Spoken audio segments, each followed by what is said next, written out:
A Lucid View of History, Volume 8, Custer's Last Waterloo, or Marginal Line Dancing.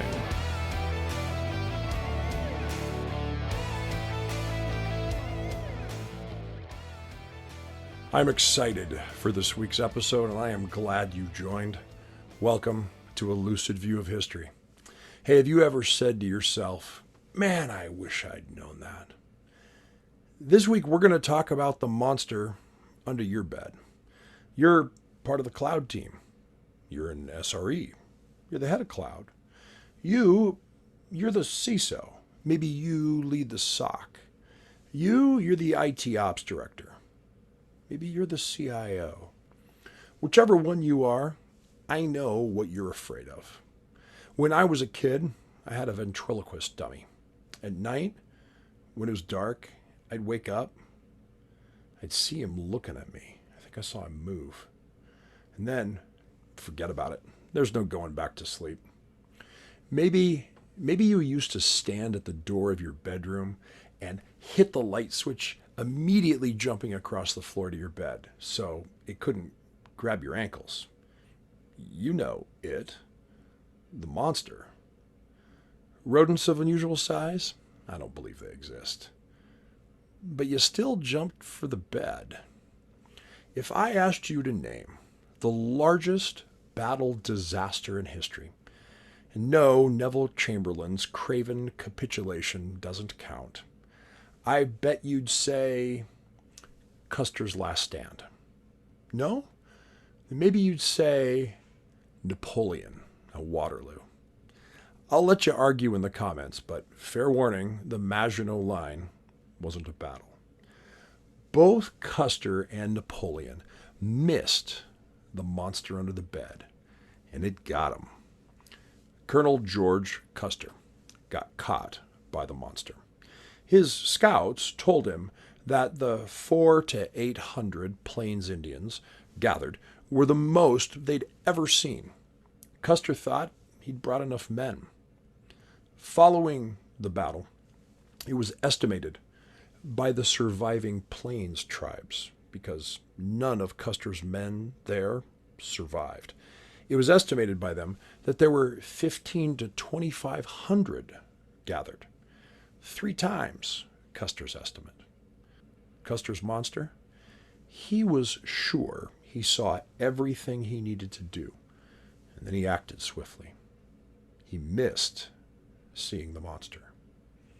Napoleon also missed seeing the monster. Waterloo was lost at the Road of Ohane. Wellington and allies against Napoleon and allies. A gently sloping plain dotted with copses between them.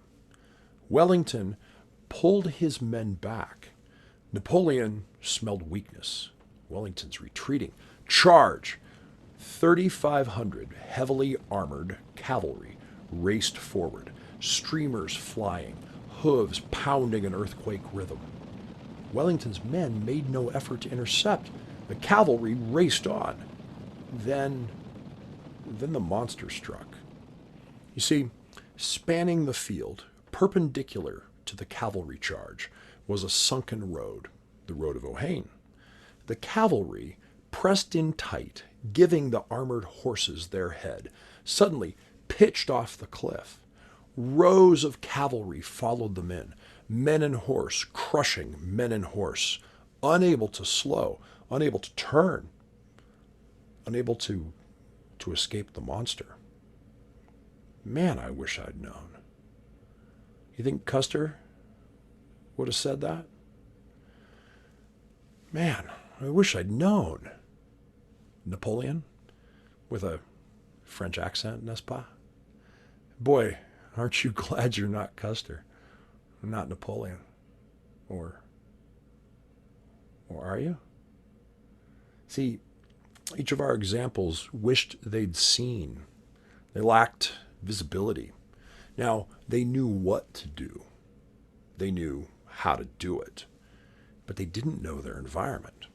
They thought they did.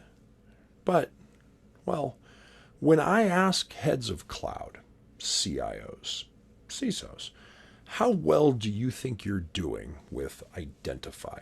How well do you know what's in your enterprise? No one meets my eye. How well are you doing managing what you know? Well, we're a B plus, and we're working on it. How well are you securing what you know? Yeah, we're an A minus, and we're gaining ground. How well do you know what's out there? Embarrassed silence, a nervous chuckle. Well, you know how it is. Why would I leave Splunk and start a company? Why would I step away from 20 years of corporate technology and security leadership? What if you had a chance to kill that monster? Not just for you, but for everyone. Next week, I'll tell you more. Thank you for joining me for a lucid view of history. Hit that notify button. Stay tuned for next week.